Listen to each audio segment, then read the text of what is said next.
दोस्तों आज के इस वीडियो में हम बात करेंगे हैलो एल्केन या फिर हम कह सकते हैं एल्किल हैलाइड के नामकरण की विधि। इसके साथ साथ हम हैलो एरीन या जिसे हम एरिल हैलाइड भी कहते हैं, इनके नामकरण की विधि को जानेंगे।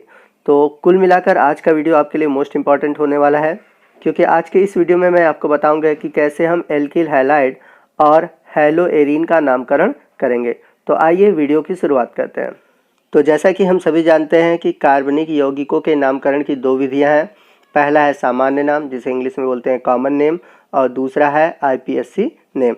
तो सबसे पहले हम बात करते हैं एल्किल हैलाइड के सामान्य नाम की। तो जब एल्किल हैलाइड का नामकरण करते हैं तो इनका सामान्य नाम लिखते समय हम एल्किल हैलाइड का प्रयोग करते हैं। तो जैसा कि हम जानते हैं कि एल्किल हैलाइड का फार्मूला होता है RX। R का मतलब हुआ एल्किल समूह और X का मतलब हुआ हैलाइड। तो सामान्य नाम में हम एल्किल हैलाइड यूज़ करेंगे। वही हम बात करें आईपीएससी नाम की, तो ये जो X है इसको हम प्रतिस्थापी समूह मानते हैं और इसके लिए हम पूर्वलग्न यूज़ करते हैं हैलो, और इसका जो जनक हाइड्रोकार्बन होता है वो होता है एल्केन। तो आप लोगों ने क्लास 11th में कार्बनिक यौगिकों के नामकरण में हैलो एल्केन पढ़ा होगा। तो आईपीएससी नाम इसका होगा हैलो एल्केन। तो अक्सर जब मैं नाम ले रहा था तो एल्किल हैलाइड भी बोल रहा था और हैलो एल्केन भी बोल रहा था।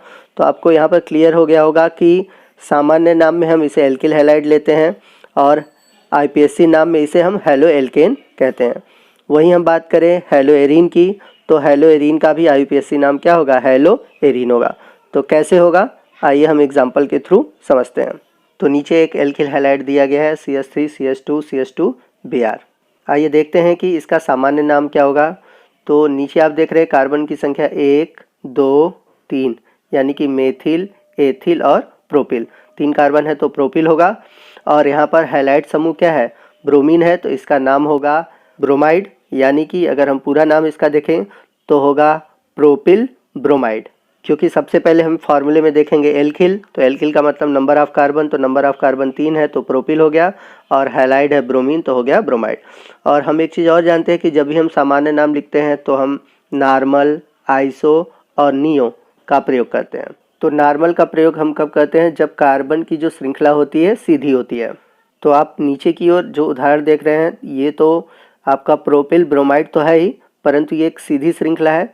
तो यहाँ पर इसका नाम क्या हो जाएगा, नॉर्मल प्रोपिल ब्रोमाइड, यानी कि जो N है, N किसको प्रदर्शित कर रहा है, नॉर्मल को। अब यदि हम बात करें इसके आईपीएससी नाम की, तो आईपीएससी नाम के लिए मैंने फार्मूला क्या बताया, हैलो एल्केन। तो हैलो यानी कि यहाँ पर हैलो ग्रुप कौन सा है, ब्रोमीन है। तो ब्रोमीन है तो हम क्या यूज़ करेंगे, ब्रोमो यूज़ करेंगे। अब यहाँ पर नंबर ऑफ कार्बन कितने हैं, 1, 2 और 3, तो 3 है। तो हम यहाँ पर जो पेरेंट चेन है, यानी कि जो जनक श्रृंखला है 3 कार्बन की है, और 3 कार्बन के लिए हम क्या यूज़ करेंगे, एल्केन मानेंगे, और एल्केन मानेंगे तो हमारा क्या हो जाएगा, प्रोपेन होगा। तो इसका आईपीएससी नाम लिखते समय हम देखेंगे कि जो ब्रोमीन है यानी कि हैलो समूह जो है वो पहले वाले कार्बन पे जुड़ा हुआ है, तो यहाँ पे लिखेंगे 1। अब ब्रोमीन के लिए क्या यूज़ करेंगे, ब्रोमो, और जो जनक श्रृंखला है 3 कार्बन की है, और 3 कार्बन के लिए हम क्या लिखेंगे, प्रोपेन। तो इसका नाम होगा 1 ब्रोमो प्रोपेन। आइए ऐसे ही अगला एग्जाम्पल देखते हैं। तो अगले एग्जाम्पल में आप देखेंगे CH3 CH CH से सिंगल बॉन्ड से जुड़ा हुआ है क्लोरीन। तो यहाँ पर आप कार्बन गिनेंगे तो 1, 2, 3। तो सामान्य नाम देखा जाए तो इसका सामान्य नाम भी होगा प्रोपिल क्लोराइड। चूँकि यहाँ पे क्लोरीन है इसलिए हम यहाँ पर क्या बोलेंगे, क्लोराइड। तो पिछले वाले जो प्रोपिल ब्रोमाइड था उसी तरह ये भी प्रोपिल क्लोराइड है, लेकिन यहाँ पर ध्यान देना है हमें कि यहाँ पर ये नॉर्मल नहीं है, ये क्या है, आइसो है। अब हमें कैसे पता चलेगा कि कोई समूह आइसो है, तो उसके लिए फार्मूला होता है CH3 का होल ट्वाइस CH, ठीक है। तो इस तरह का समूह जुड़ा हो तो उसे हम बोलते हैं आइसो। तो इसके लिए सामान्य नाम पद्धति में पूर्वलग्न आता है आइसो। तो यहाँ पर आप देखेंगे कि CH3 का होल ट्वाइस हो गया, एक CH3 यहाँ पर है, एक CH3 यहाँ पर है, और यहाँ पर आप देख रहे हैं CH है, और इस CH से 2 CH3 जुड़े हैं, और इसके बाद CH से जुड़ा हुआ है क्लोरीन। तो इसलिए ये क्या है, आइसो है।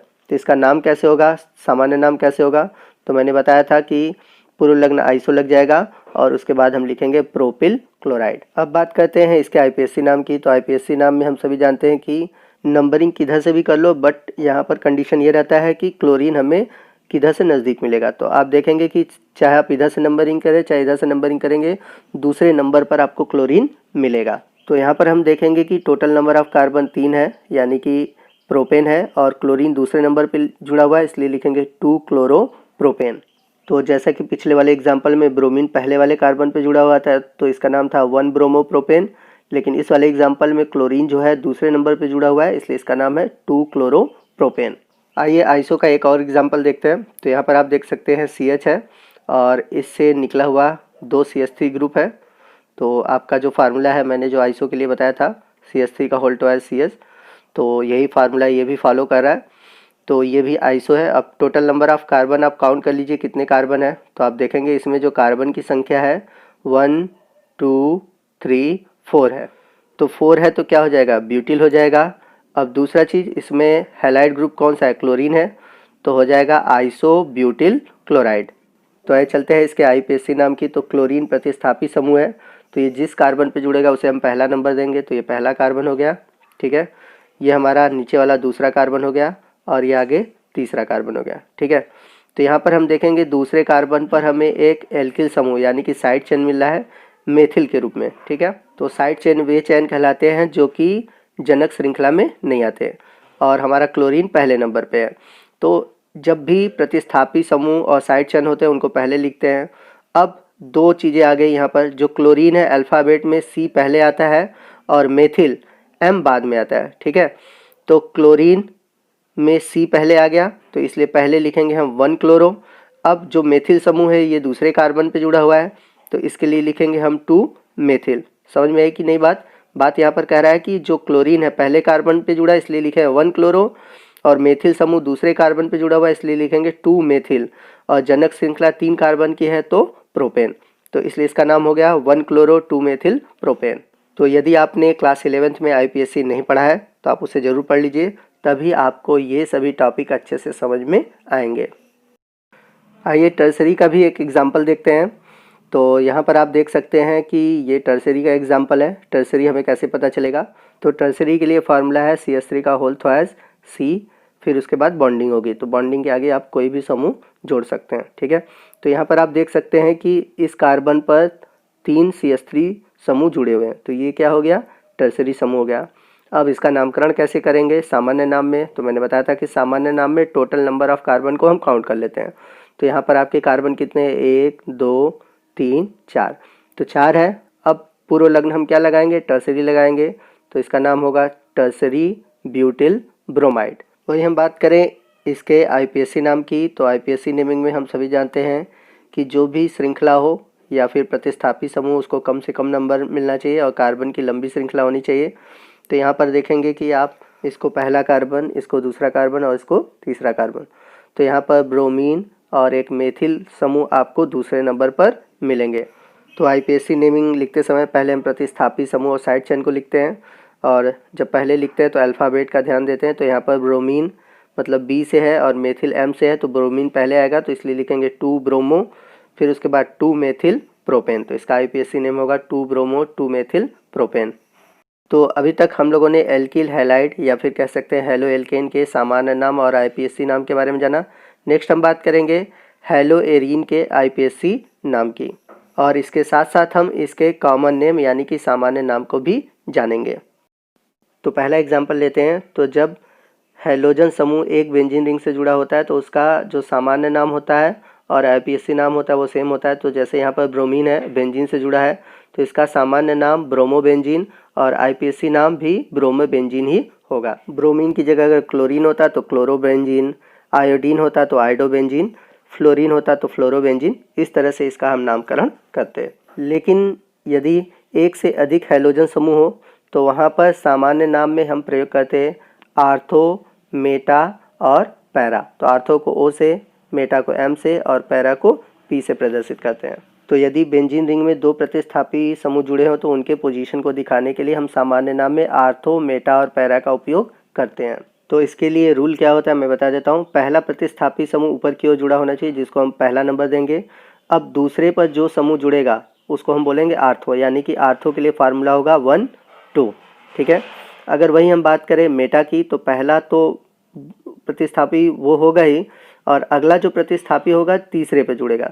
तो जब तीसरे पे जुड़ेगा तो उसे हम बोलेंगे मेटा। और पैरा में क्या होगा कि एक जो प्रतिस्थापी समूह होगा पहले पर होगा और दूसरा जो होगा चौथे पर होगा। तो इस तरह से हम आर्थो मेटा पैरा को लेते हैं। तो याद रखिएगा आर्थो मेटा पैरा इस पद्धति का उपयोग हम सामान्य नाम पद्धति में करते हैं। आईपीएससी में इसका उपयोग नहीं होता। आईपीएससी में नंबर बताए जाते हैं, ठीक है, मतलब किस पोजीशन पे है वो नंबर दिखा देते हैं। अब यहाँ पर देखेंगे कि ब्रोमीन जो है पहले नंबर पर है एक, और जो दूसरा वाला है वो तीसरे नंबर पे है, यानी कि यहाँ पर आपको एक पहला और तीसरा यानी कि मेटा समूह मिल रहा है। तो इसका नाम क्या हो जाएगा, मेटा। चूंकि ब्रोमीन 2 है तो डाई ब्रोमो बेंजीन। वही बात करें हम आईपीएससी नेम की, तो एक ब्रोमीन पहले नंबर पे है और दूसरा तीसरे नंबर पे है, तो लिखेंगे 1,3 डाई ब्रोमो बेंजीन। तो याद रखिएगा कि आईपीएससी नाम में आर्थो मेटा पैरा नहीं चलता, सिर्फ नंबर चलता है। तो नंबर कैसे होगा, यहाँ पे 1, यहाँ पे 2, यहाँ पर आपका हो जाएगा 3, यहाँ पे 4, यहाँ पर हो जाएगा 5, यहाँ पर हो जाएगा 6। तो यहाँ पर एक बी जो है 1 पे जुड़ा हुआ है और एक 3 पर जुड़ा है, इसलिए यहाँ पर लिखा हुआ है 1,3 डाई ब्रोमो बेंजीन। तो दोस्तों आज के वीडियो में बस इतना ही। आई होप कि आपको हर टॉपिक समझ में आ गया होगा। फिर भी कोई डाउट है तो आप हमसे कमेंट करके पूछ सकते हैं। और यदि आपको वीडियो अच्छा लगा हो तो वीडियो को जरूर लाइक कीजिएगा, अपने दोस्तों में इसे अधिक शेयर कीजिएगा। और यदि आप हमारे चैनल पर नए हैं और अभी तक आपने हमारे चैनल को सब्सक्राइब नहीं किया है तो प्लीज़ हमारे चैनल को सब्सक्राइब कर लीजिए और बगल में जो बेल आइकन है उसे प्रेस कीजिए, ताकि जब भी मैं कोई नया वीडियो अपलोड करूँ उसका नोटिफिकेशन आपको मिलता रहे। तो मिलते हैं अगले वीडियो में अगले टॉपिक के साथ। तब तक के लिए जय हिंद, जय भारत।